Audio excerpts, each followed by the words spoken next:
అందుకే అబ్రహాం గారి గురించి రాయబడిన ఒక మంచి మాట, అబ్రహాము దేవుని నమ్మాడట. నమ్మాడంతే, ఇంకా మరొక ప్రశ్న లేదు తనలో.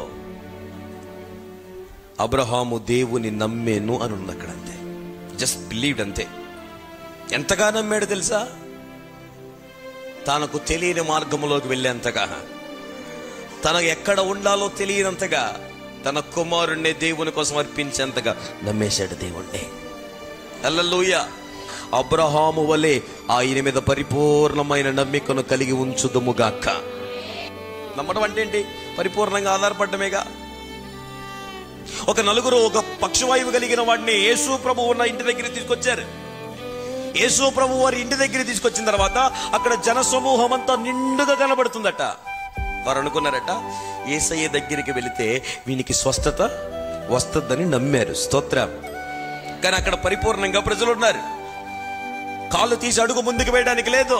అంత తీవ్రంగా జన సంద్రోహం నిండిపోతే పైన పెంకులు తీసి ఆ మంచముతో సహా వాడిని అక్కడ దించారట. స్తోత్రం.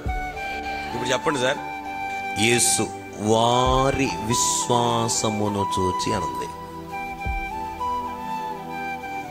అసలు వాస్తవానికి బైబిల్ అంతా మీరు చూడండి, యేసు ప్రభు వారు ఎవరితో మాట్లాడినా వాని విశ్వాసమును బట్టి, వాని విశ్వాసమును బట్టి, వాని విశ్వాసమును బట్టి ఉంటుంది. ఈ ఒక్క చోట మాత్రం వారి విశ్వాసమును బట్టి ఉంటుంది. దేవునికి స్తోత్రం.